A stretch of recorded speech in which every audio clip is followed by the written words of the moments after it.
Fine, let's start. Number 1. The Malakoff Heads. In the sand and gravel pits near Malakoff, in Henderson County, East Texas, workers digging for construction material struck something no machine was supposed to find. It was a heavy block of sandstone with a human face pecked into it.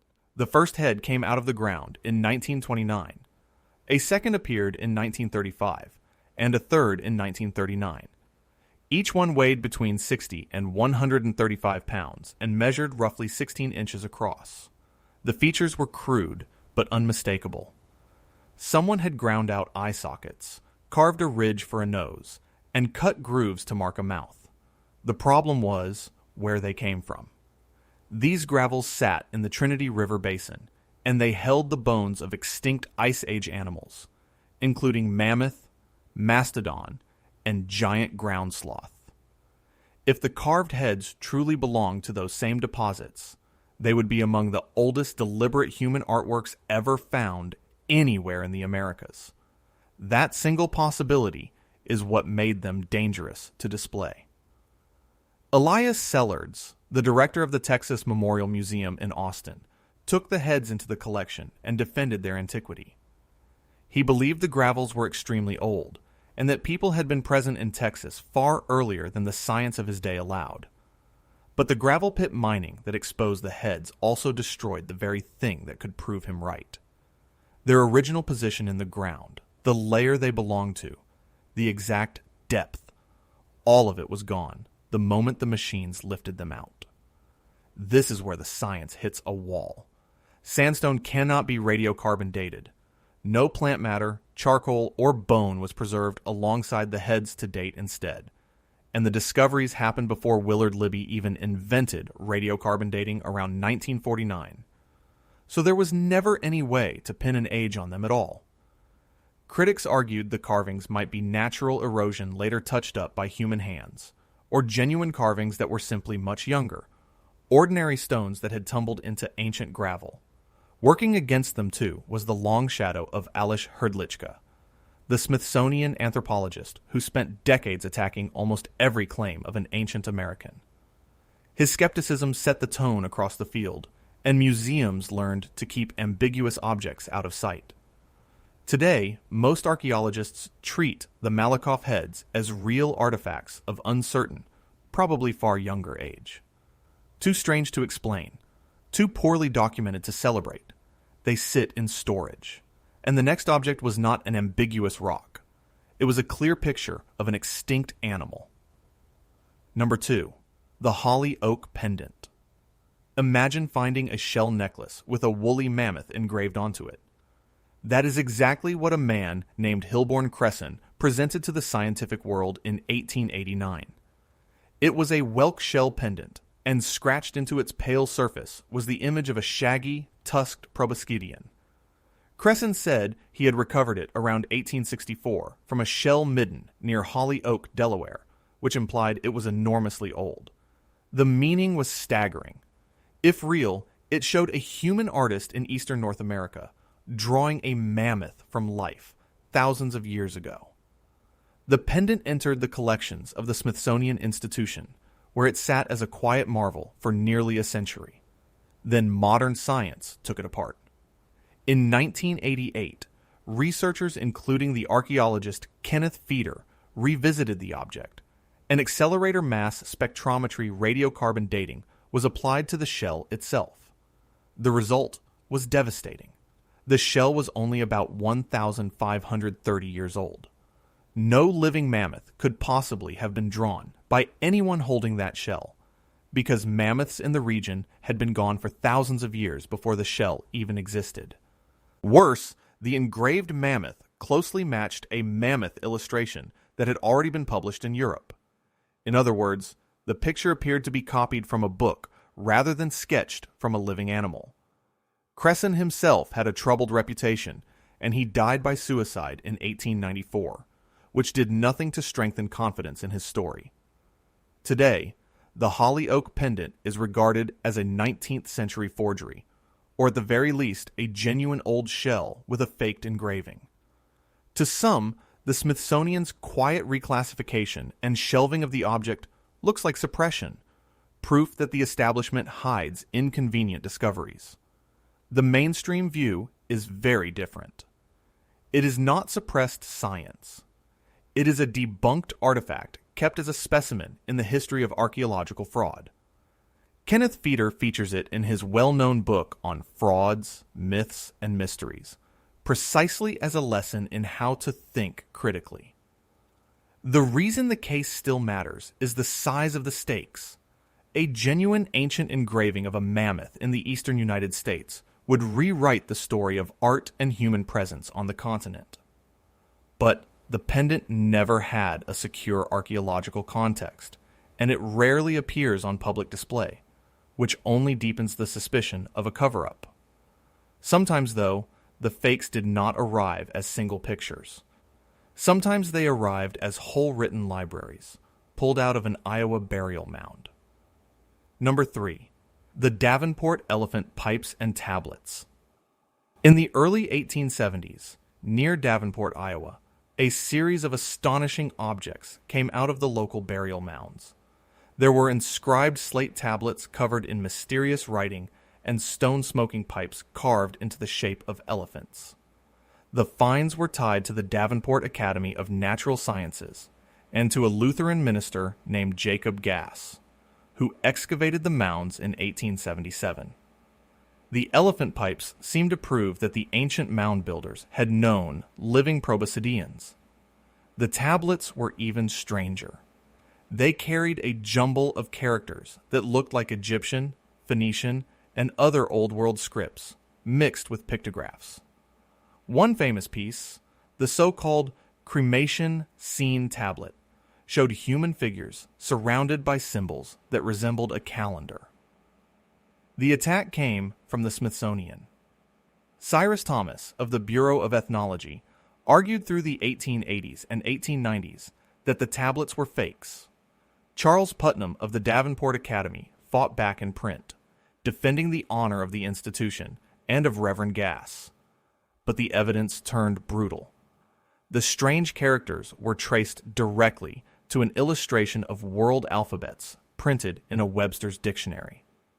Someone had simply copied letters out of a reference book.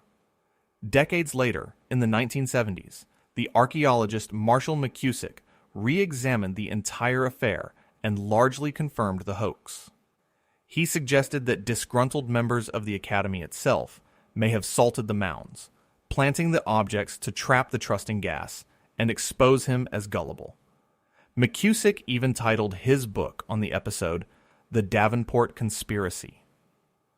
The authenticity of the elephant pipes is argued separately, with some scholars suspecting they were genuine Native American pipes reinterpreted as elephants. Today, the objects are held by the Putnam Museum in Davenport, the descendant of the old academy. They are generally kept in storage or shown as cautionary tales, not as authentic ancient records. The whole scandal badly damaged the reputation of amateur mound archaeology across the Midwest, and it fed into Cyrus Thomas's larger campaign to prove that the mounds were built by ancestral Native Americans, not by some lost, vanished race. Because the Smithsonian led the debunking, the case became fuel for cover-up narratives that survive to this day. No genuine Old World writing system matches those tablets. And the next hoax swapped clay tablets for lead swords buried in the Arizona desert. Number 4. The Tucson lead artifacts. Between 1924 and 1930, two men named Charles Manier and Thomas Bent pulled a remarkable collection of objects out of the hardened desert soil along Silver Bell Road, near Tucson, Arizona. There were about 32 lead items in total, including crosses, swords, and spears.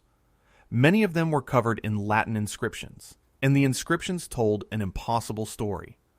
They spoke of a colony called Calalis, and they carried dates in the 700s to 900s of the Common Era. According to the text, Romans and Jews had crossed the ocean and built a settlement in the American Southwest more than 1,000 years ago.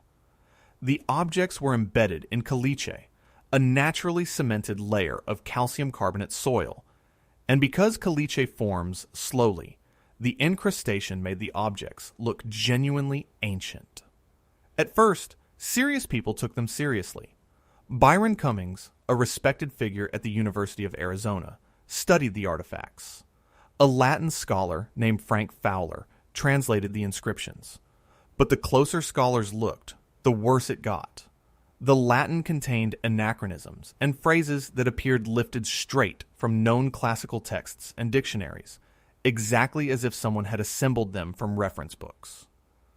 Analysis of the lead and the caliche pointed to a modern origin, most likely a hoax staged in the 1920s. The prevailing theory is that a local prankster manufactured the objects and planted them. There is no supporting evidence anywhere. No Roman pottery, no Hebrew coins, no ruined buildings, nothing. The colony of Calalis appears in no independent historical or archaeological record on Earth. Some of the objects even show file marks and casting seams that make no sense for genuine medieval European metalwork. There was one clever wrinkle. Skeptics who pointed to the slow-forming caliche as proof of age were reminded that caliche can actually reform around a buried object within a few decades under the right desert conditions. So the crust that seemed to guarantee antiquity guaranteed nothing. The affair exploded across national newspapers in 1925 before the scholarly consensus turned firmly against it, and Cummings's early endorsement left the university eager to distance itself. The artifacts ended up in storage at the Arizona Historical Society, rarely displayed, which is why they still fuel Romans in America claims today. But not every disputed find is a fake. Some are painfully real, studied briefly, then reburied forever. Number 5. The Buhl Woman. In 1989, workers in a gravel quarry near Buhl, Idaho, uncovered a human skeleton. When it was radiocarbon dated, the result was extraordinary. She had lived roughly 12,800 years ago, which made her one of the oldest human skeletons ever found anywhere in the Americas. She was a young woman, only about 17 to 21 years old when she died, and she had not simply fallen and been forgotten. She was buried with grave goods, including a large stone knife, or biface, and a bone implement. That care signals a deliberate, meaningful burial by her people at the very end of the Ice Age. The physical anthropologist, Todd Fenton, and his colleagues studied her in the early 1990s. Isotopic analysis of her bones suggested a diet that included fish and probably meat, giving a rare glimpse into how the earliest Americans actually lived along the Snake River. Then the law entered the story. The Native American Graves Protection and Repatriation Act, known as NAGPRA, had passed in 1990. Under it, the Shoshone-Bannock tribes claimed the remains as an ancestor. In 1991, only about 2 years after her discovery, the Buhl Woman was repatriated and reburied, and that reburial closed the door permanently. No modern ancient DNA sequencing can ever be performed on her. None of the later genomic techniques that transformed the study of early Americans can be applied. Whatever her genome could have told us about the peopling of the continent is gone. The Buhl case is often compared with Kennewick Man, whose remains became the subject of a long and bitter court battle before their eventual reburial. But Buhl came first, and it set an early precedent for rapid repatriation with little chance for extended study. Scientists have long lamented the lost opportunity because so few individuals this old exist at all. At the same time, the case sits at the heart of one of the deepest tensions in American archaeology. On one side is the drive to know, to extract every possible fact from the rarest of remains. On the other is tribal sovereignty and the moral claim of a people to lay an ancestor back to rest. In that sense, the Buhl Woman is banned from every museum, not through fraud or doubt, but through law and respect. She now exists only in publications and limited records. Other banned objects, though, are not buried at all. They sit in a Smithsonian drawer. Number 6. The Bat Creek Stone.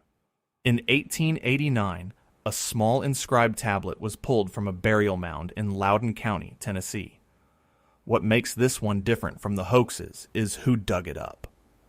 The excavation was part of the Smithsonian's own Bureau of Ethnology mound survey, directed by Cyrus Thomas, the same man who spent his career debunking frauds.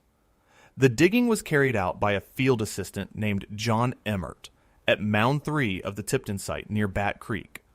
The stone bore a single line of incised characters. It was found beneath a skull, with brass bracelets lying nearby. Thomas first published the marks as Cherokee, part of the syllabary invented by Sequoyah, and there it might have stayed, except that in 1970, a scholar named Cyrus Gordon looked again and declared the characters were not Cherokee at all. He read them as Paleo Hebrew, spelling out something like for Judea. If he was right, ancient Hebrews had reached Tennessee long before Columbus. The claim ignited decades of argument. In 2004, Robert Mainfort and Mary Quaz made the strongest case against it. They showed that the letters matched an illustration in an 1870 Masonic reference work, suggesting the inscription was copied from that source. The brass bracelets found with the stone were analyzed and found to have a composition consistent with post-contact European brass, not ancient metal. Proponents point to radiocarbon dates on associated wood fragments, which fell somewhere between about 32 and 769 of the Common Era. But skeptics counter that dating a piece of wood does not date the inscription, which could have been forged and inserted much later. And there was a deeper problem. John Emmert had a documented history of unreliability, working under real pressure to produce impressive finds for his superiors. The stone is held by the Smithsonian, and it is generally not on public display, which once again breeds accusations that the institution is hiding the truth. Mainstream epigraphers reject the Hebrew reading entirely. Even the early publication of the stone, printed upside down before the error was caught, added to the confusion. The consensus today is that the Bat Creek stone is a 19th century fraud, not proof of ancient visitors from the Old World. Yet some disputes are not about writing at all. They are about dates so deep they seem to break the clock. Number 7. The Topper Site Artifacts. On the banks of the Savannah River, in Allendale County, South Carolina, sits a site that has quietly rattled American archaeology for decades. It is called Topper, named for David Topper, the man who first showed the ancient Chert Quarry to the archaeologist Albert Goodyear of the University of South Carolina. Goodyear began excavating here in the 1980s. The upper layers were not controversial at all. They held a solid, well-accepted Clovis occupation dated to roughly 13,000 years ago. The trouble began when Goodyear dug deeper. Below the Clovis layer, he reported finding stone tools and the flakes left over from tool making in a much older pre-Clovis horizon. Then, in 2004, charcoal from the deep deposits returned radiocarbon dates exceeding 50,000 years before the present. If those deep objects were truly made by human hands, they would push the human presence in the Americas far beyond anything mainstream science accepts. That is an enormous claim, and it drew enormous scrutiny. The central objection is the geofact problem. Critics argue the deep stones are not tools at all, but geofacts, rocks fractured by natural processes that only resemble human work. The chert at Topper fractures naturally, which makes the line between an artifact and an accident genuinely hard to draw. And a radiocarbon date of 50,000 years is near the very limit of what the method can reliably measure. Respected Paleo-Indian specialists, including Michael Waters, have expressed real skepticism about the deepest claims. It is important to be precise here.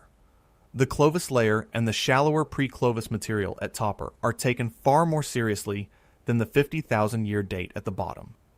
In fact, Topper is part of a broader shift in the field toward accepting some pre-Clovis presence, supported by sites like Monte Verde in Chile. But the deepest dates remain a minority position, and no human remains have ever been found at Topper, only stone.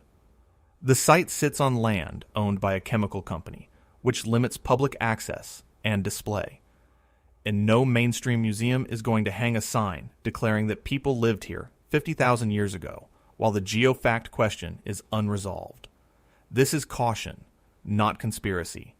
Another famous name once bet his entire reputation on a set of rejected stone tools out in the California desert. Number 8.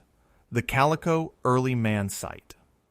Out in the Calico hills of the Mojave Desert, near Barstow, California, lies the most famous rejected discovery in North American archaeology. Excavations began in 1964, led at first by the archaeologist Ruth D. Simpson.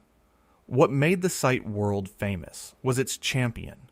Louis Leakey, the legendary paleoanthropologist, whose work in East Africa reshaped the story of human origins, served as project director until his death in 1972.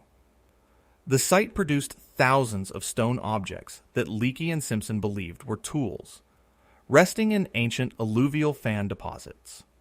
Uranium-thorium dating suggested those deposits could be around 200,000 years old. If the objects were genuine tools, humans had been in North America hundreds of thousands of years before anyone thought possible. It would have been the most important archaeological find on the continent. But the field said no. The overwhelming consensus is that the Calico objects are geofacts, not artifacts.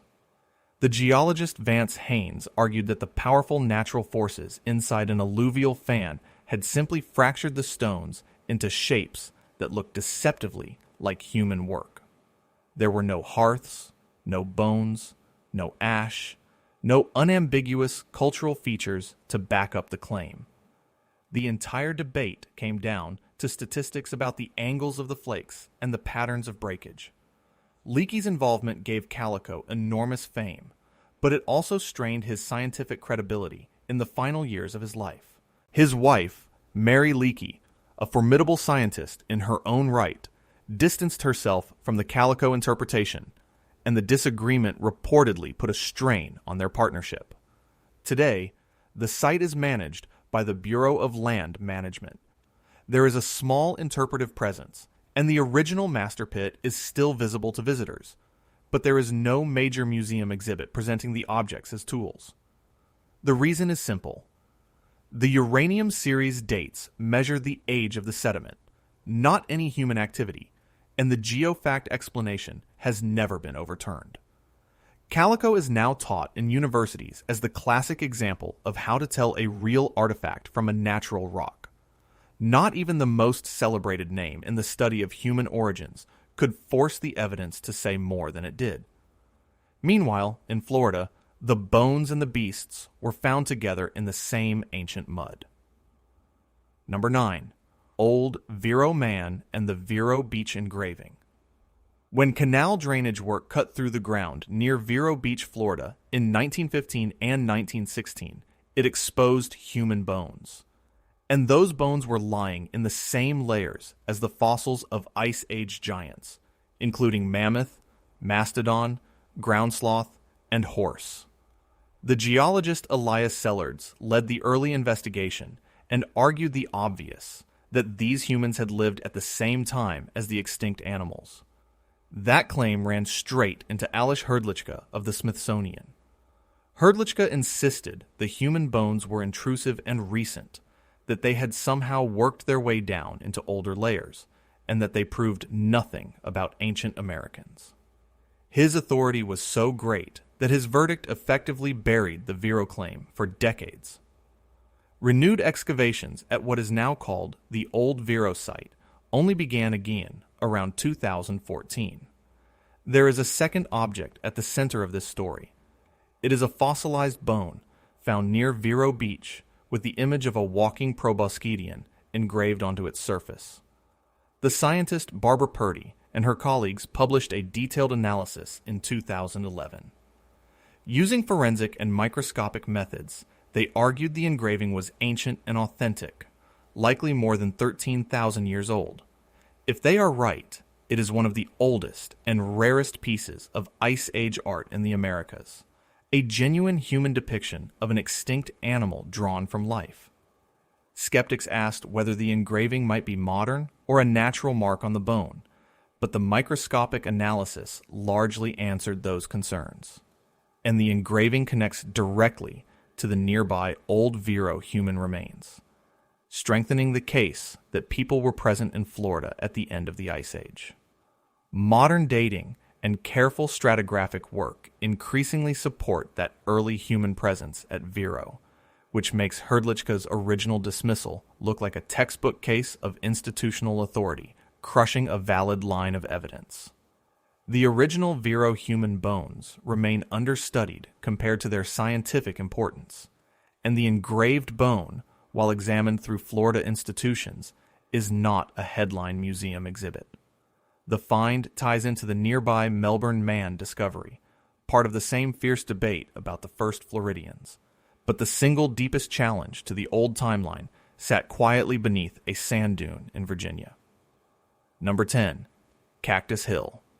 On the banks of the Nottoway River in Sussex County, southeastern Virginia, a set of ancient sand dunes held a discovery that helped topple a scientific orthodoxy. The site is called Cactus Hill, and it was excavated through the 1990s by teams including Joseph McAvoy and Michael Johnson. Near the surface was a classic Clovis layer, dated to about 13,000 years ago. That much was expected, but below the Clovis layer, separated by a band of clean, sterile sand, were older stone tools. The radiocarbon dates for that lower layer clustered around 15,000 to 19,000 years before the present. The tools themselves, including blades and small points, were technologically distinct from Clovis work.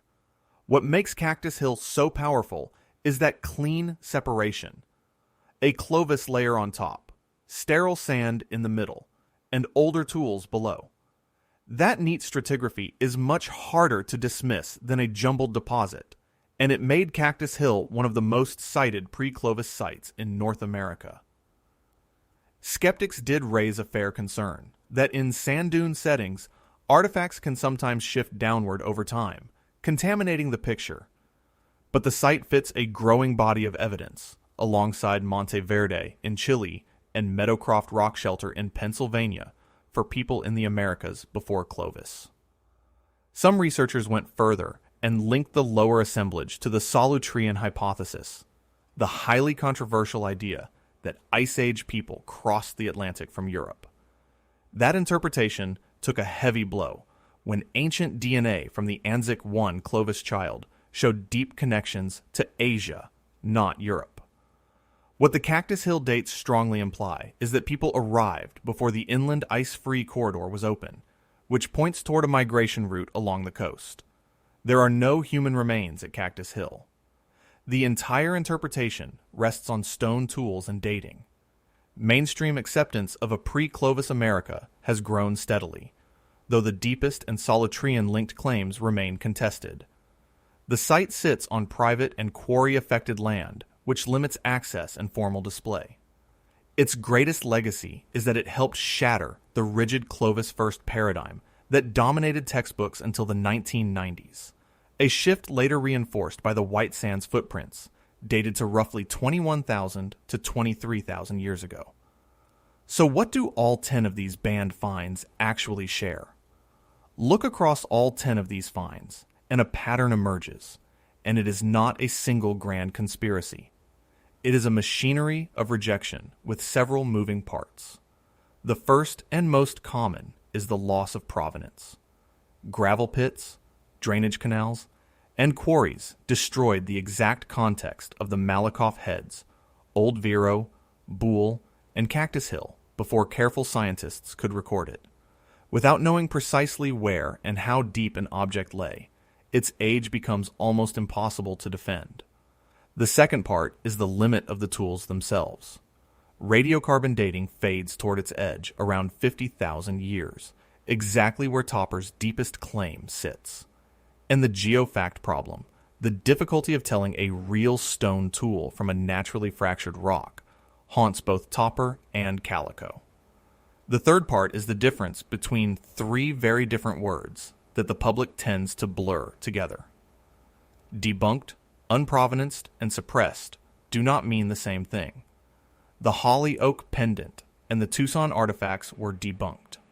The Malakoff Heads are unprovenanced. Almost none of these were genuinely suppressed. Then, there is the weight of authority. Figures like Alish Herdlichka and Cyrus Thomas, working through the Smithsonian's Bureau of Ethnology, could shape what an entire generation took seriously, for good and for ill. Museums also carry a real liability, displaying a known fake as though it were real damages public trust, so curators keep such objects in storage rather than on the wall. Professionalization pushed enthusiastic amateurs to the margins. Corporate and private landowners limited access to sites like Topper and Cactus Hill, and endorsing a radical date carries a heavy reputational cost. Put all of that together, and storage starts to look less like a locked vault of secrets, and more like a filing cabinet of hard cases. There is one more force at work, and it is the quiet tug-of-war between peer review and public appetite. The public wants wonder, a single astonishing object that changes everything overnight. Peer review wants the opposite, a slow grind of replication, cross-checking, and doubt. A museum answers to both, but when the two collide, caution usually wins, because a curator who displays a spectacular fraud pays a far higher price than one who leaves a genuine marvel in a drawer. History shows how a single charismatic object can distort an entire field. The Holly Oak Pendant warped the study of Eastern American prehistory for nearly a century. The Davenport tablets poisoned the reputation of amateur mound archaeology across the Midwest. One seductive fake can do more damage than 100 honest unknowns, and museums have learned that lesson the hard way. But one category of band find really is gone for good, and for an entirely different reason. The Native American Graves Protection and Repatriation Act, passed in 1990, changed American archaeology forever. Its purpose was to return Native American human remains and sacred objects to descendant communities, correcting more than a century of collection without consent. And it created a category of find that is banned from museums in the most literal, permanent sense. The Buhl Woman is the clearest example. One of the oldest skeletons on the continent, she was reburied in 1991, and no future technique will ever be applied to her. Kennewick Man became the most famous battleground. Discovered in Washington state, his remains sparked a long court fight between scientists who wanted to study him and tribes who claimed him as an ancestor. After years of litigation and eventually DNA analysis confirming Native American ancestry, he too was reburied. These cases sit at a genuine ethical fault line. On one side is the scientific loss, the reality that reburial forecloses every future method, including DNA and isotope analyses that had not even been invented when the remains were found. On the other side is moral repair, the recognition that these are ancestors, not specimens, and that a people have the right to lay their dead to rest. The disputes grow hardest with the oldest remains, where the cultural affiliation to any living tribe is difficult to demonstrate.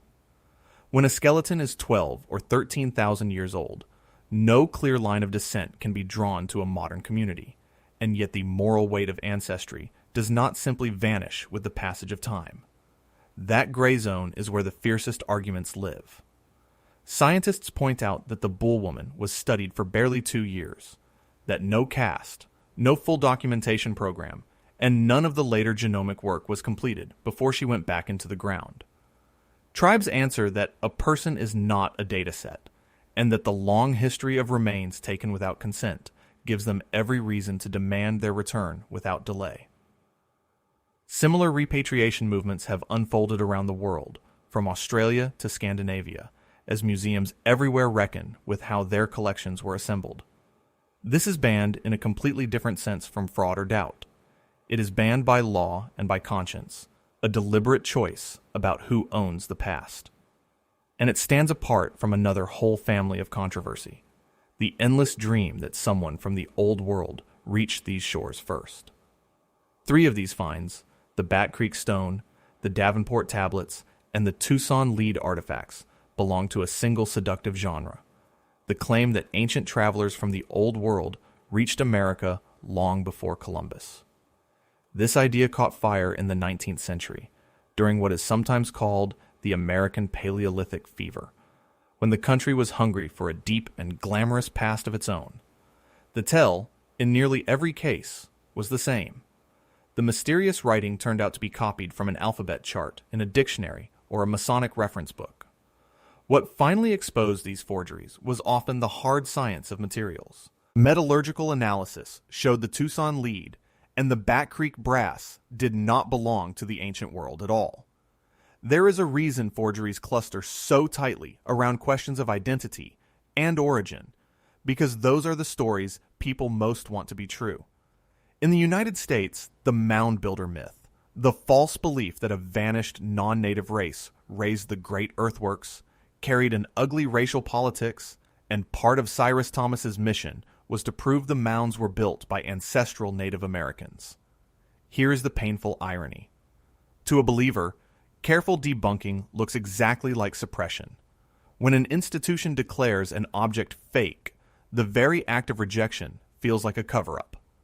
Skeptical archaeologists like Kenneth Fader have spent careers untangling this, and the real cost is steep because genuine sites can be tainted simply by sitting near a famous hoax. Consider how these 3 cases actually collapsed under scrutiny. At Davenport, Marshall McCusick eventually concluded that members of the academy itself had likely salted the mounds to trap a trusting minister. At Tucson, the clever caliche defense fell apart once researchers realized that the crust could reform around a buried object within a few decades. At Bat Creek, the very brass bracelets that lay beside the stone betrayed it, because their composition matched European brass made after contact, not ancient metalwork. Each hoax carried the seed of its own undoing, hidden in a detail the forger never thought to check. And notice what none of them ever produced, not a single supporting scrap of ordinary evidence. No pottery, no coins, no buildings, no cemeteries. Real ancient peoples leave mountains of humble debris behind them. Forgers leave one spectacular object and nothing else. Yet while the field was busy rejecting fakes, a very real revolution was quietly overturning the textbooks.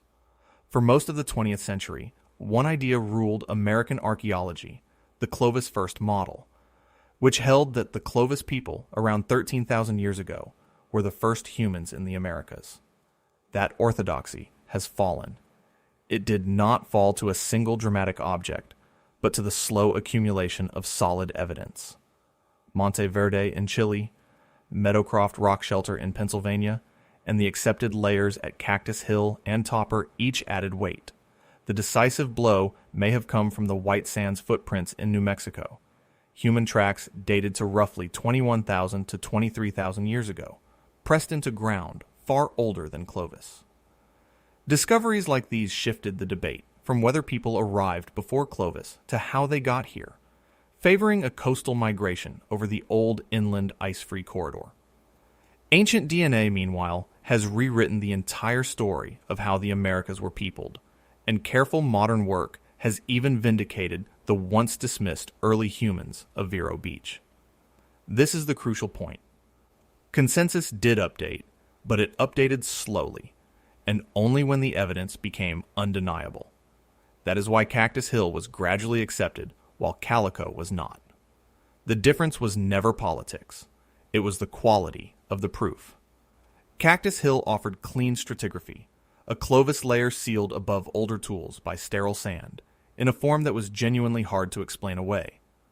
Calico offered fractured stones from an alluvial fan, in a setting where nature itself breaks rock into tool-like shapes, with no hearths, no bones, and no ash to anchor the claim. Same field, same era, opposite verdicts, and the reason is written in the ground at each site.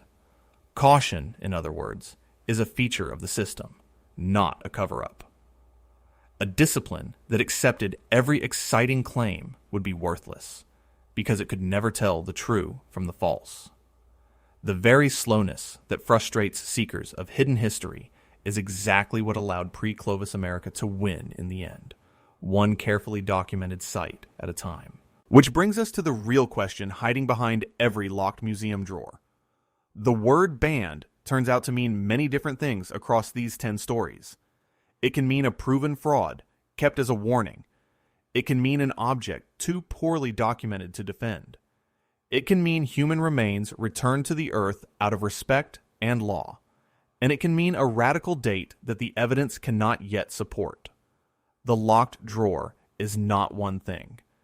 It is at once an archive, a courtroom, and a cautionary tale. What ties them together is a tension at the heart of science itself, the willingness to change its mindset against the demand for real proof. There is a deep human hunger for a past that is older, stranger, and more mysterious than the textbooks allow, and that hunger is not foolish. Some of these objects, if they could be studied again with new tools, might still surprise us. The Buhl Woman's genome alone could have transformed what we know had the choice been different. The Malakoff Heads might yield secrets to methods not yet invented. Even the debunked frauds still teach us something real about how belief works and how easily the wish to be amazed can outrun the evidence. But remember that the finds which truly moved the timeline, the pre-Clovis sites and the ancient footprints, were accepted in the end. That is the proof that the system works. That evidence really can overturn even the most stubborn orthodoxy. The story is not science versus wonder. It is the slow, honest negotiation between respect for the dead and the drive to know, between the appetite for a good mystery and the discipline of proof. So the next time you hear that a discovery has been banned, ask which kind of banned it is. The answer is almost never a conspiracy, and it is almost always more interesting. Picture a curator in a quiet back room, sliding a labeled drawer gently shut.